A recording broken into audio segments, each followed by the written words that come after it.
And you're rolling? I'm rolling. Awesome. All right, Jean, thank you for sitting down with us today. I really appreciate it. Thank you for also taking the reschedule because I just came off the road. We're going to start today's amazing awakening interview on how did you get awakened to the women's movement in your personal endeavors. Ah, the awakening. I think it came out of the civil rights movement. I learned how to organize. I learned what the power of a group of troublemaking women had. And later on, I said, we could use that same power and that same organization for women. So we really have to thank the civil rights movement for giving us the skills to carry on in the women's movement. Can you elaborate a little bit, like specifically what you were doing regarding the civil rights movement? Yeah, Gainesville was the center for the Gainesville Women for Equal Rights. I had been in the civil rights movement through the Human Relations Council.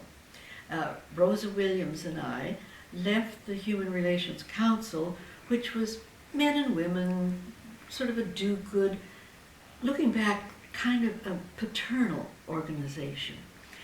And the students were organizing, the students for civil rights, and they needed someone to support them.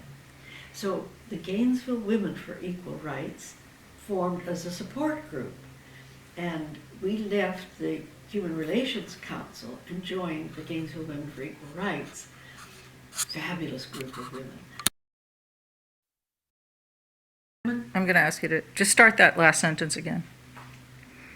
100 black, you said 100 black women? Yeah, the Gainesville Women for Equal Rights was about 100 black women, about 100 white women. We were the largest civil rights organization, second only to the NAACP in the state of Florida. I guess, because the NAACP didn't have a written membership. It was just too dangerous. Everyone had it memorized. And what we did was research. We used the basis of our research to cause trouble. We integrated the employment services for the state of Florida, which was mainly just for white people.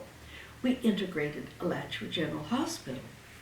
In fact, the county commission appointed me as a trustee to Alachua General Hospital Board of Trustees because I caused so much trouble integrating it, because I learned so much about the Hill-Burton money and how hospitals are supported. Educated women are dangerous.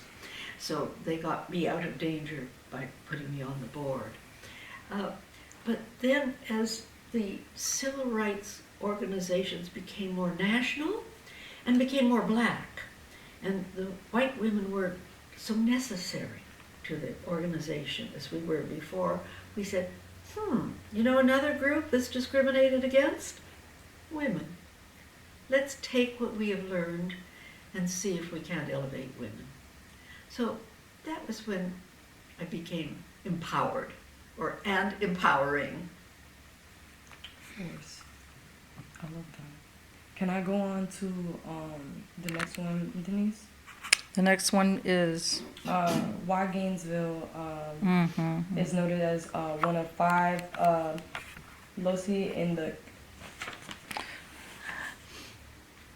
the country, loci, loci. Okay. as opposed to a locus. Oh, okay. One place, many places. Why Gainesville noted as one of 5 loci in the country where modern feminist movement got an early start. Like, why Gainesville? Well, I think we were sitting pretty for the women's movement because we had so many skilled agitators. And also the University of Florida had some professors that were very supportive of the women's movements and what women wanted. And they protected female students and encouraged them, bailed them out of jail, supported them and protected them in marches and the such. So we had this huge institution called the University of Florida behind us. Certainly no one in Georgia, Alabama, or Mississippi had university students and faculty supporting them. And we had the women that had trained in the Gainesville Women for Equal Rights. So we had very strong leaders. Judy Levy, who started the Women's Health, and of course everyone knows Judith Brown. very, very bright attorney. And she worked hand in hand with men, students on campus. In fact, I think she and Harmelings probably went to jail together. So we had men working for us too. It wasn't just women out there alone working. A lot of men supported us. And I think that might have been unusual too in the nation. As a result, we were politically pretty effective. We really knew how to run political campaigns, and we really knew how to squash racist politicians. And so being very political, and Florida's always been cutting edge, you know, it's half big R, half big D, and you never know who's going to get elected, so we're a little bit more political than a lot of states and more contentious. And so the fighting ground was there, and we have good fighters. I'm a Florida born and raised. That hit me a little bit. Genuinely, because it's true. Very divided. It's a very divisive swing state. Always. Always. Always. Mm-hmm. And in your opinion, what stands out in your memory about the early days of Gainesville's women? Like something, specific things, maybe your own initiatives or things that you were particularly like pet favorite projects or something. Can I just think about that for a moment? Of course. Can we not roll? Of course. That's the best part of it not being live.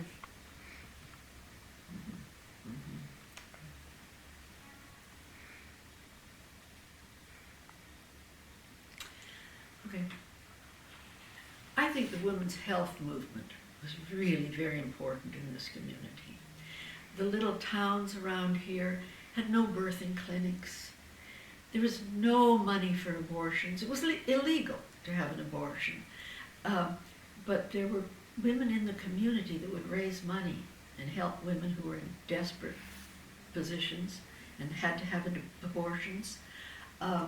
There were medical students who would volunteer to go and help women get into birthing centers because so many poor women were having children born at home and with all the dangers and no one there to assist except the old midwives and no access to medicine or the such. And so I think the women's movement that zeroed in on health care for women, pregnancy care, all of the things that Planned Parenthood's doing now, but there was no really organized Planned Parenthood then, is what got us really going. This is where I noticed the big difference. And then women on campus, oh my goodness, they were allowed to wear slacks after a while. And women's dormitories, they didn't have to lock the doors at 9 o'clock at night anymore. So the university, crying and screaming, were sort of brought into the era of equalization. So women were getting the same treatment on campus as men had had for years and years. But still in this community, we had a terrible time with merchants. I know one female professor that tried to set aside a television to give to her husband for Christmas. Her husband happened to be one of her students.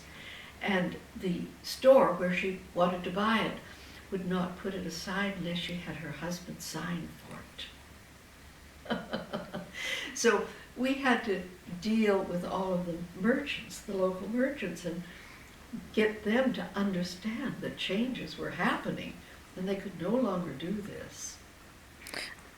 That reminds me of, can you talk a little bit about when women couldn't have their own credit cards? Is that what you're referring to? Sort of not being able to do... Purchase things without a man. No, a woman could not have her own credit card. Her husband had to sign for it as well.